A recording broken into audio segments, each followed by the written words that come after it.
నమస్తే, నేను Chandu. Welcome to prime 9 special digital debate. స్వదేశీ అప్నానే సే హోగా బడా బదలావ్ అంటే make in India, made in India. ఇక్కడ తయారైనటువంటి లోకల్గా తయారైనటువంటి వస్తువుల్ని మనం ప్రోత్సహించినప్పుడే ఒక పెద్ద చేంజ్ అనేది భారతదేశంలో వస్తుంది. ఈ మధ్యకాలంలో పెద్ద సభలు ఏమున్నా, ప్రజలు ఎక్కడ కనిపిస్తూ ఉన్నా మోదీ జపిస్తున్నటువంటి మంత్రం వోకల్, లోకల్ ఫర్ ఓకల్ అనేటువంటిది. అంటే మన లోకల్ కోసం మన వోకల్ వినిపించాల్సినటువంటి అవసరం ఉందని మాట్లాడుతున్నారు. మరి నిజంగానే స్థానిక ఉత్పత్తుల గురించి మనం గర్వంగా చాటి చెప్పుకునేటువంటి రోజు రాబోతోందా? మరోవైపు ఇక ఇవాల్టి అంతర్జాతీయ ప్రొడక్ట్స్ ఏవైతే ఉన్నాయో అవన్నీ కూడా ఒకప్పుడు లోకల్ ప్రొడక్ట్సే కదా, ఇదే ఆయన చెప్తుంది. సో మన లోకల్ ప్రొడక్ట్స్ని కూడా మనం తీసుకువెళ్లాల్సిన అవసరం ఉంది అందరికీ కూడా అనేటువంటిది. అదేవిధంగా కరోనా సంక్షోభం టైంలో కూడా చూసాం, స్థానిక ఉత్పత్తులు ఏవైతే వస్తువులు ఉన్నా అవి ఎంతగా ఉపయోగపడ్డాయో జనాలకు అనేది మనం ప్రత్యేకంగా చెప్పాల్సిన అవసరం లేదు. అప్పుడే మొదలైంది ఇది. గత 5 సంవత్సరాల క్రితమే కూడా ఆయన మాట్లాడారు. సో ఈ నేపథ్యంలో ఇప్పుడు మరొకసారి లోకల్ ఫర్ ఓకల్ అనే మాట వినిపిస్తూ ఉంది. ప్రతిసారి కూడా దీనికి సంబంధించి చూసుకున్నా కూడా మరి జనం ఏం చేయాలి అనేటువంటిది క్వశ్చన్స్ వస్తున్న నేపథ్యంలో ఇవాల్టి ఈ స్పెషల్ డిబేట్లో మనతో మాట్లాడడానికి ప్రముఖ రాజకీయ విశ్లేషకులు బండారు రామ్మోహన్ రావు గారు జాయిన్ అవుతున్నారు. రామ్మోహన్ రావు గారు నమస్కారం. నమస్కారం. ఈ మోదీ గారు ఒకటే మంత్రం చెప్పిస్తున్నారు, లోకల్ ఫర్ ఓకల్ అనేది. లోకల్గా ఉన్న ఉత్పత్తుల కోసం ఖచ్చితంగా మన ఓకల్ వినిపించాల్సిన అవసరం అంటూ చెప్తున్నారు. సో ప్రపంచ దేశాలన్నీ కూడా భారత్ వైపు చూడబోతున్నాయా? మీరేమంటారు? చంద్ర గారు, మీకు అట్లా నమస్కారం. 2 నిమిషాలు మాట్లాడుకోవాలి. ఇవాళ కొత్త నినాదం కాదు, స్వాతంత్రోద్యమంలోనే మనకు స్వదేశీ ఉద్యమం చెలరేగింది. చూసాం కదా మనం. మన స్వదేశీ వస్తువులు వాడాలి అంటే విదేశీ వస్తువు బహిష్కరణ, అది కూడా జరిగింది.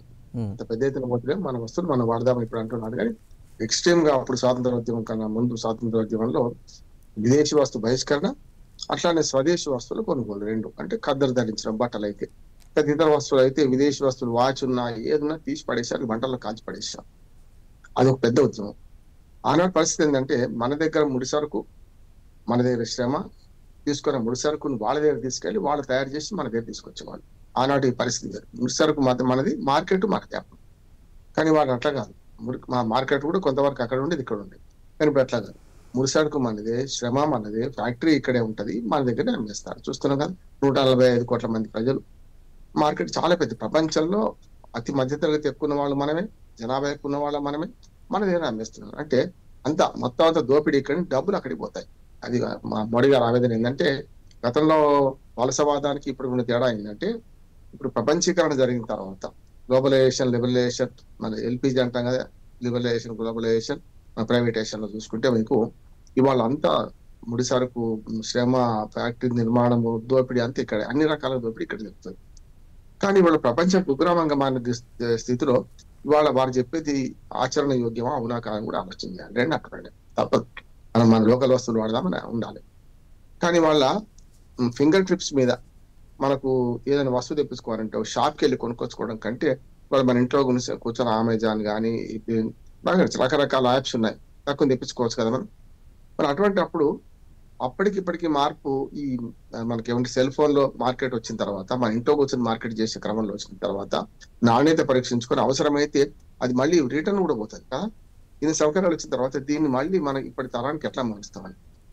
65 ఏళ్ళు నా వయసు. నేను ఇప్పటికి కూడా ఏదైనా మార్కెట్కి వెళ్తే కొనుక్కొని షాప్కి పోయి కొనుక్కొచ్చే అలవాటు నాది. దానివల్ల 2 లాభాలు అంట. ఒకటి, ప్రజల్లో మనం పరిచయం అవుతాం, ఆ షాప్ వాడు మనకు పరిచయం అవుతాడు. ఎప్పుడైనా కష్టమో నష్టం వచ్చినప్పుడు మనం వాళ్ళు ఆదుకునే పరిస్థితి ఉంటుంది. ఇప్పుడు ఎవడో తెలియకుండా, అందుకని కదా పెట్టుబడిదారి వ్యవస్థలో ఏముంటదంటే, ఇప్పుడు గ్లోబలైజేషన్ దీనిలో ఏముంటదంటే, దోచుకునే చెయ్యి కనపడదు, దోపిడీదారు కనపడదు.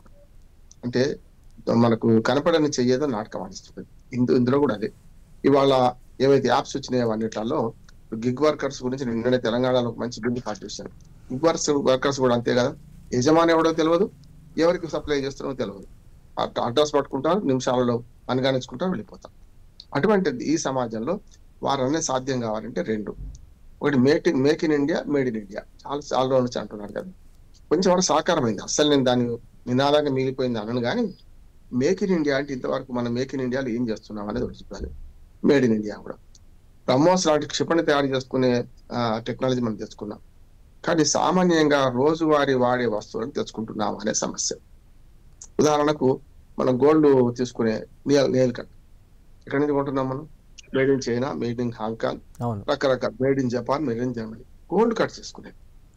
ఇవాళ పతంగి మాంజా ఎక్కడి నుంచి తీసుకున్నాం? చైనా నుంచి తీసుకుంటాం. పతంగి బద్దలు ఎక్కడి నుంచి తీసుకున్నాం? చైనా నుంచి తీసుకుంటాం. దీపావళి పెట్టే దీపాలు ఎక్కడికి తీసుకుంటాం? చైనా నుంచి తీసుకుంటాం కదా. మరి ఈ పరిస్థితి అయినప్పుడు మనం కూడా మారొద్దా అంటున్నాడు. కోవిడ్ నేనైతే తర్వాత బాగుంది. చైనా అదే వస్తువులు కొంత బ్యాన్ చేశారు, చైనా ప్రొడక్ట్స్ వాడకం తగ్గింది అనేది కూడా వినిపిస్తుంది కదా రామ్మోహన్ రావు గారు. దానికి ఇంకా సంబంధించి చైనా ఏమంటారు? బజార్లు ఎక్కడ పోయినాయి చందు?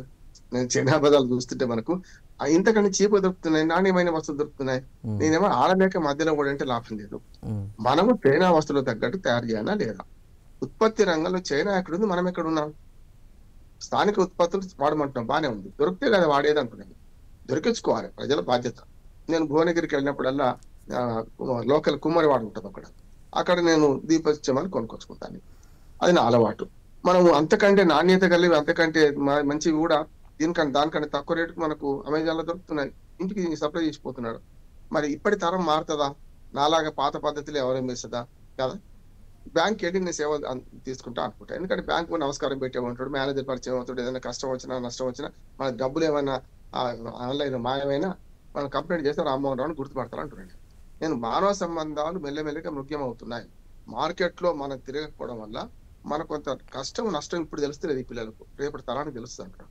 అందుకని వారు చెప్పే మాట ఆచరించాలంటే రెండు విషయాలు మనం గమనించాలి. ఒకటి, లోకల్ మార్కెట్ ని పెంచాలంటే, లోకల్ గా మన వస్తువులు వాడాలంటే తయారీ కావాలి కదా అని నేను అంటున్నాను. తయారీ రంగాన్ని ప్రోత్సహించండి. అందుకని చైనా వాళ్ళ కమ్యూనిస్ట్ చైనా మొత్తం గ్లోబలైజేషన్ లిబరలైజేషన్ మారి తనదైన రీతిలో make in India, made in India ఇప్పుడు అంటున్నాం మనం.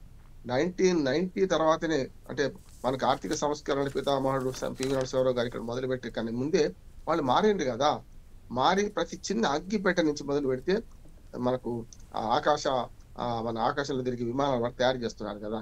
కొన్ని తప్పే, వాళ్ళు కొన్ని చూసాం. మన పాకిస్తాన్ కు వాళ్ళు సప్లై చేసిన విమానాలు ఏవైనా తుస్సుమని చూసినాం కదా, బాంబులు అవన్నీ తుస్సుమని. కానీ ఇప్పటికి కూడా మన ఆ వస్తువుల పట్ల మోతుంది కదా మన దగ్గర.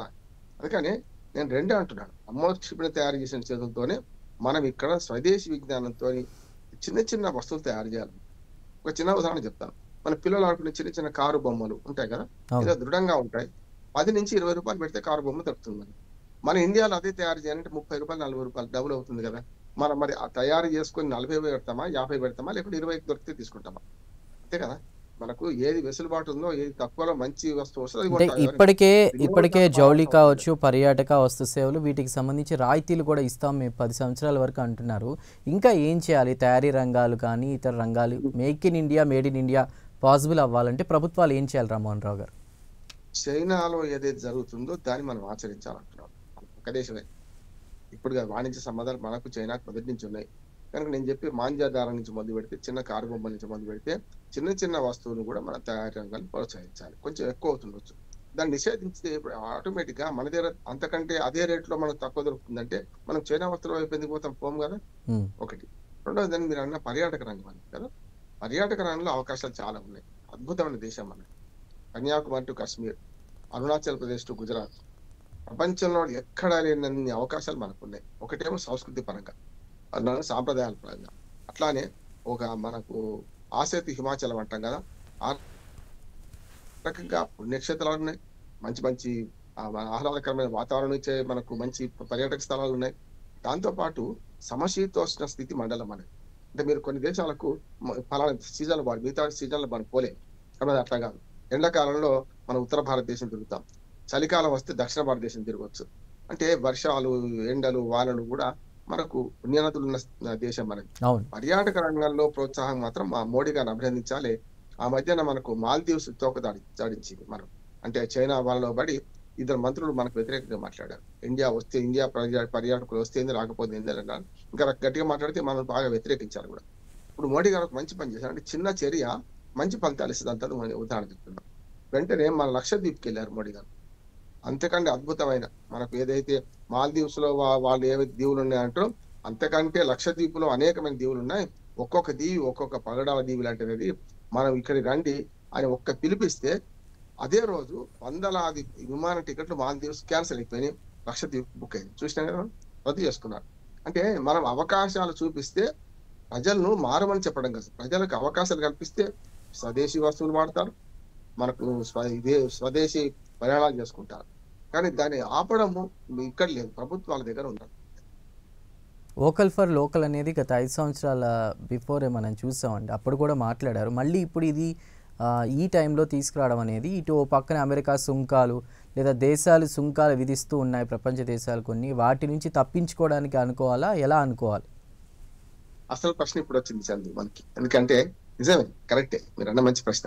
ఏమంటున్నానంటే సుంకాలు బారిన పడుతున్నాం, లొంగిపోతున్నాం కూడా కదా అంటున్నాను. మొన్నటి దాకా ఒక స్టీకాన్ అయిన దాని మీద నుంచి ఇవాళ అమెరికా నుంచి చమురు కొనడానికి సిద్ధమైంది.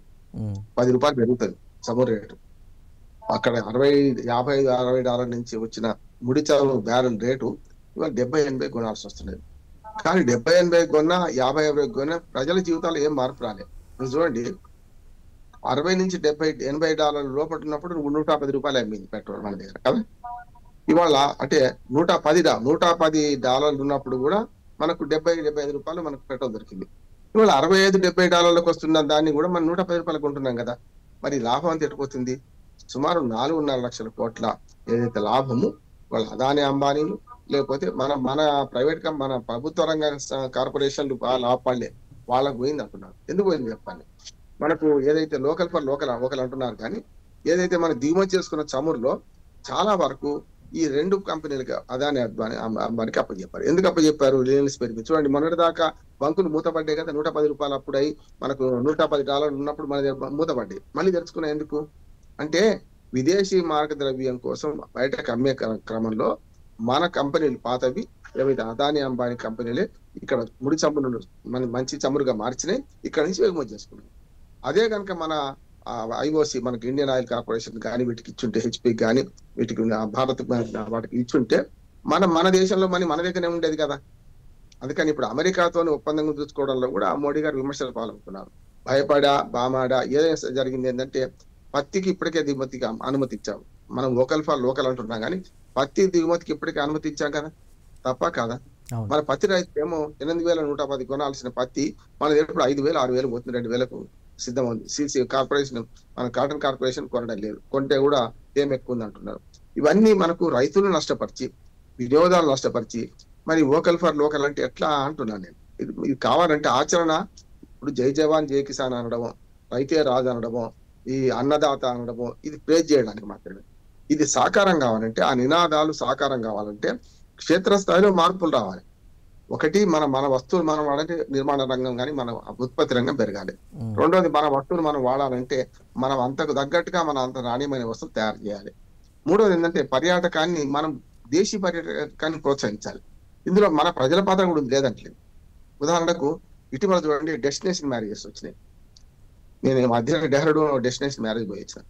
అంటే మన దేశంలో అద్భుతమైన సౌందర్యం గల ప్రాంతాలు ఉన్నాయి కదా, వాటిని ప్రమోట్ చేసుకోలేకపోతుంది మన గవర్నమెంట్ అంటున్నారు. ఎక్కువ సెలబ్రిటీ ఈ మధ్య రాజస్థాన్ లాంటి ప్లేసెస్ లో, జైపూర్ లో అక్కడ ఈ డెస్టినేషన్ వెడ్డింగ్స్ చేస్తారు అవుతుంది. కానీ ఇప్పుడు ఇంకో కోణం కూడా చెప్తాను. డెస్టినేషన్ మ్యారేజ్ మన దగ్గర జరుగుతున్నాయి. ఉత్తర భారతదేశం వాళ్ళు దక్షిణ భారతదేశానికి వచ్చి చేసుకుంటారు, మంచి గుళ్ళు గోపురాల దగ్గర. ఇక్కడ వాళ్ళేమో ఉత్తర భారతదేశం పోతున్నారు. కానీ ఇంకో నాణ్యానికి ఇంకో వైపు కూడా చెప్తాను. ఉదాహరణకు మనకి మెడికల్ రిప్రజెంటేటివ్స్ అంటే మన ఫార్మాస్యూటికల్ కంపెనీ డాక్టర్లు, వీళ్ళు ఎక్కడ తీసుకెళ్తుంది తెలుసా? ఇక్కడ దేశంలో ఉన్న పర్యాటక ప్రాంతాలు అంటే మలేషియా, సింగపూరు, ఇతరత్ర మాల్దీవ్స్ ఇట్లాంటి దేశాలు తీసుకెళ్తున్నారు. ఎందుకంటే విమానయానం చీప్ కావడం వల్ల ఇక్కడ ఎక్కి అక్కడ దిగడానికి వేరే దేశం అంటే మోచుంటది కదా, మనకు తీసుకెళ్తున్నారు.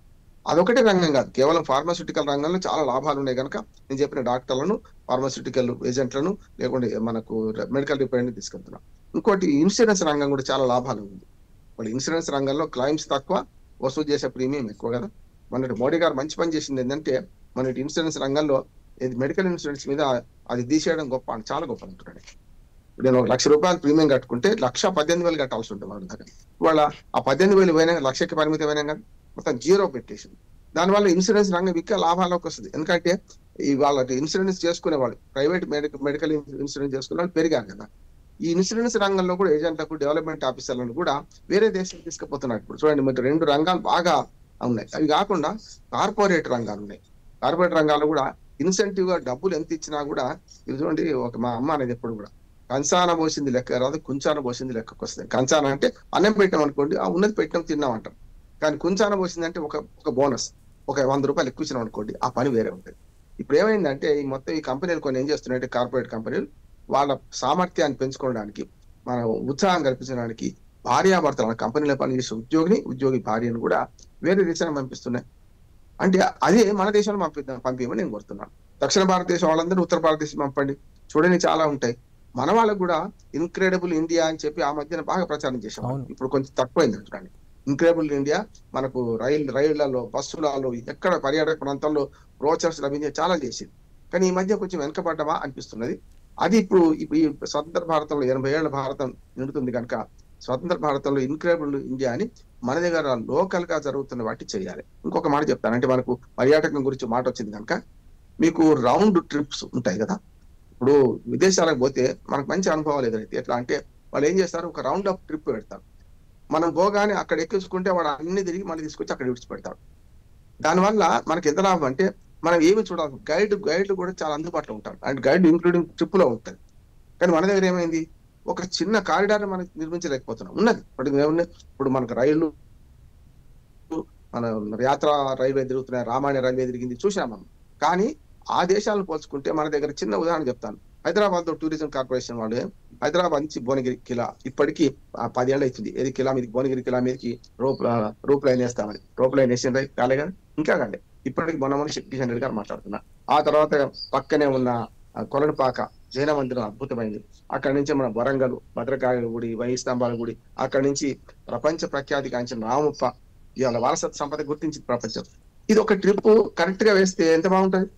సో దగ్గర ఉన్న ప్లేసెస్ అన్ని కూడా కనెక్టివిటీ చేస్తూ టూరిజం అనేది, దీనివల్ల మన లోకల్ బయట దేశాల కంటే మన దేశంలో లక్నవరం అద్భుతమైన లేక్, ఇవన్నీ మనం చూపించే ప్రయత్నం చేయాలి. అప్పుడు మాత్రం మనకు ఒకటి రామ్మోహన్ రావు గారు, మీరు చెప్తున్న దాన్ని బట్టి లోకల్ తయారీతో దిగుమతులు తగ్గించుకోవచ్చు అనేది ఇక్కడ ఉన్నటువంటి ప్రభుత్వాల ఆలోచనగా ఉంది. కానీ దానికి మాటలే కానీ చేతుల్లో వాళ్ళు ఏ పనులు చేయట్లేదు అనేది అర్థమవుతోంది. సో ఇంకా ఎలాంటి చేపట్టాలి? సో స్థానిక ఉత్పత్తుల గురించి మనమే గర్వంగా చెప్పుకునే రోజు రావాలంటే ఇంకా ఏం చేయాలి? అస్సలు లేవని కాదు, నేను అంటున్నాను కదా, మన్ కీ బాత్ లో ఒక కుమ్మరి కళాత్మకమైన వస్తువులు తయారు చేసేవాడిని ప్రేజ్ చేసిన సందర్భం చూసినాం మనం. మోడీ గారు ఆయా వృత్తులు మాటలు అవుతున్నాయి, దాని తర్వాత అధికారులు ఏం చేస్తున్నారు అంటున్నారు. ఇప్పుడు నేను ఆ ఉత్పత్తులు తయారు చేసే క్రమంలో ఆధునీకరణ జరగాలి, వృత్తుల ఆధునీకరణ కూడా జరగాలి. ఇప్పుడు జరిగేది ఎందుకంటే, ఇప్పుడు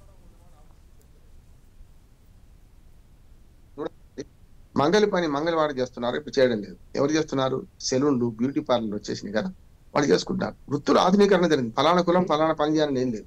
మీకు ఐరన్ ఇస్త్రీ చేసేది కేవలం చాకలి వాళ్ళు చేస్తున్నారా? లేదు కదా. కనుక వృత్తుల ఆధునీకరణ జరిగినప్పుడు మాత్రమే సమాజం మారుతుంది. ఈ రెండే చెప్పాను. ఈ 2 రంగాలు, చాలా రంగాల్లో మార్పులు రావాల్సిన.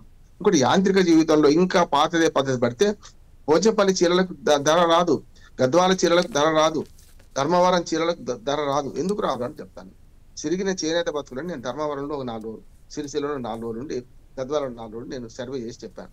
సిరిగిన చేనేత బతుకులని ఇంటిల్లి పాది పని చేస్తే ఆ చీర తయారీకి ఎంత అవుతుంది, దానికి వాళ్ళ కూలి కూడా గిడతలేదు.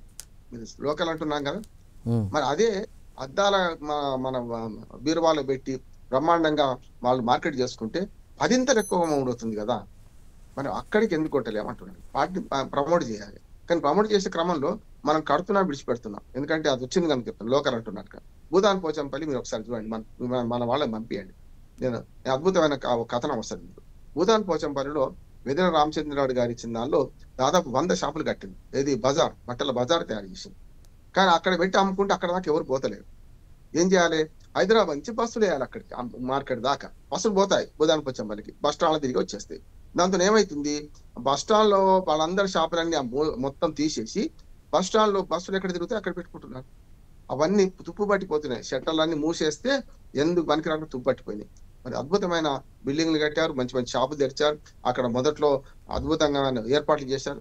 ఇప్పుడు ఆ మొత్తం మూతపడి తాళం వేసి ఉంటుంది. మరి ఎవరు చేయాలి ఇప్పుడు? రాష్ట్ర ప్రభుత్వం, కేంద్ర ప్రభుత్వం రెండు కలిపి చేయాలి కదా. మన టూరిజం శాఖ మంత్రి మనకు మొన్నటి దాకా అప్పుడు ఆయన కిషన్ రెడ్డి గారు ఉండేవారు. ఇప్పుడు కిషన్ రెడ్డి గారు ఆ 2 చూస్తున్నట్టున్నారు. ఇప్పుడు మరి ఆయన చేయాల్సిన అవసరం ఉందా లేదంటారు? రామ్మోహన్ రావు గారు, దీనికోసం అంటే ఆలోచన మంచిదే, లోకల్ ఫర్ ఓకల్ అనేది నిజంగా ఖచ్చితంగా మంచిదే. దీనికోసం జనం ఏం చేయాలి ముందు? అంటే ప్రభుత్వాలు ఏ విధానాలు చేపట్టాలి అవన్నీ కూడా మీరు చెప్పారు. జనం దీనికోసం ఏం చేయాలి? ఎందుకంటే ఇప్పుడు అమెరికా అమెరికా సుంకాల బారి నుంచి తప్పించుకోవడానికని ఆలోచించినా కూడా ఫ్యూచర్లో ఎలాంటి ఇబ్బందులు లేకుండా ఉంటాయని, స్థానిక ఉత్పత్తులను ప్రోత్సహించినట్టు ఉంటుందని ఎంటర్‌ప్రెన్యూర్‌లని అందరినీ కూడా మోదీ కలుస్తూ ఆ ఉత్పత్తులన్నీ పరిశీలిస్తున్నారు. కానీ జనం వాళ్ళ వంతు బాధ్యతగా జనం ఏం చేయాలి దీనికోసం? అంటే ఈ మధ్య జిఎస్టీ తగ్గించడం వల్ల మన లోకల్ ఉత్పత్తులు అమ్ముకోవడానికి అవకాశం వచ్చింది. మంచి పని చేశారు గవర్నమెంట్. కానీ జనం ఏం చేయాలంటే ఈ యాప్‌లను నమ్ముకోకుండా మనం మన స్వదేశీ వస్తువులు కొనే ప్రయత్నం చేయాలి. మంచివి ఉన్నాయి, అంతకంటే నాణ్యమైన ఉన్నాయి. ప్రచారం లేదు కదా. ప్రచారం చేయాల్సింది ఎవరు? మన ప్రభుత్వాలే కదా మళ్ళా. అందుకని జనాన్ని మొత్తం మార్చలేము. అవకాశాలు కల్పిస్తే జనమే మారుతారు వద్దని అంటున్నాను.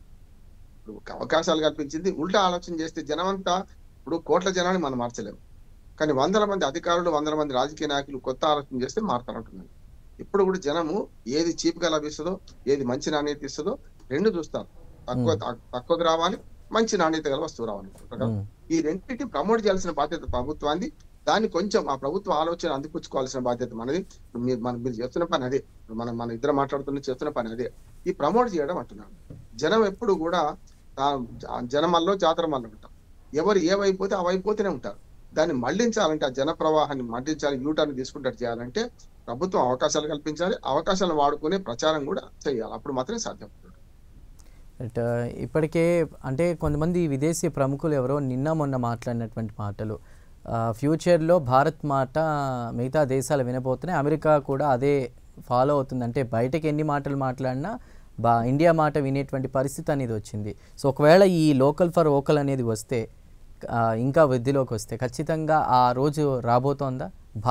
అఖండ భారత్గా మరి అన్ని దేశాలు అటేపే చూడబోతున్నాయా? అఖండ భారత్ అయితే మనది. అఖండ భారత్ అంటే మనం బర్మా నుంచి మయన్మార్ మనదే ఒకనాడు. సరే బ్రిటిష్ కాలంలో ఉంటే ఆఫ్ఘనిస్తాన్, పాకిస్తాన్, బంగ్లాదేశ్ 3 కలుపుకోలేం కదా. ఆ దరిద్రం వద్దు మనకు. కానీ ఉన్న ఈ దరిద్రం కాకుండా సంపన్నమైన భారతదేశాన్ని రక్షించుకుందాం. ఇంకోని పాలు కాకుండా చూద్దాం. ఆ ప్రాంతాన్ని ఆక్రమించుకోకుండా చూద్దాం. దీన్ని చేసుకుందాం. మనం ఉన్న భారతదేశాన్ని రక్షించుకొని ఉన్న భారతదేశం. కాబట్టి నాకైతే విశ్వ విజేతగా భారతదేశం ఇంకో 10 ఏళ్ళు 20 ఏళ్ల తర్వాత నిలుస్తుంది. 2047 కల్లా వికసిత్ భారత్ 2047 అని వాళ్ళు ఏదో ఒక ఇది చెప్తున్నారు. అది ఖచ్చితంగా సాధ్యం అయ్యేటువంటి అవకాశం ఉందా? అభివృద్ధి నిరంతర ప్రక్రియ. ఒకనాడు ఉన్న భారతదేశం ఇప్పుడు లేదు, ఇప్పుడున్న భారతదేశం ఇంకా రేపు ఉండదు. కనుక అభివృద్ధి వైపు పోతాం, కానీ వెనకైతే పోం. మనం అభివృద్ధి చెందుతున్న దేశంగా అభివృద్ధి చెందిన దేశంగా మారతాం తప్పనిసరి. మన జనాభా రీత్యా ప్రపంచ మార్కెట్ అంతా ఇక్కడికి వస్తుంటున్నాడు. 140 కోట్ల మంది మధ్యతరగతి పెరుగుతుంది, నియోరిచ్ పెరుగుతున్నారు మన దగ్గర. కనుక ప్రపంచం అంతా మార్కెట్ కోసమైనా ఇక్కడ రావాల్సి వస్తుంది. ఇప్పుడు గుర్రం దగ్గర నీళ్ళు రావన్నా, నీళ్ళు వెళ్ళాలన్నా, నీళ్ళ దగ్గర గుర్రం అంటే నీళ్ళ దగ్గర గుర్రం వెళ్ళాల్సిందే. గుర్రం దగ్గరకు నీళ్ళు రావు. కనుక మన నీళ్ళ లాంటి వాళ్ళం. అమెరికా గుర్రాలు కూడా మన దగ్గరికి వచ్చే కాలం ఉంది, తప్పనిసరి వస్తాయి. కానీ దానికి అనుగుణమైన పరిస్థితి మనం కల్పించాలంటున్నాం. ఎప్పుడు కూడా ప్రమోషన్ లేకుండా ఏ చిన్నది కూడా అమ్ముడు పోతుంది. చూస్తారు కదా, ఏ చిన్న వస్తువు కూడా ప్రమోషన్ లేకుండా అమ్ముడు పోతుంది, ప్రచారం లేకుండా అమ్ముడు పోతుంది. కనుక ఇది కూడా అంతే. మన భారతదేశాన్ని గురించి మనమే ప్రచారం చేసుకోవాలి. మనమే విదేశీయులు ఇక్కడ రప్పించుకోవాలి. నేను పర్యాటక రంగం బ్రహ్మాండమైంది ఉన్నది.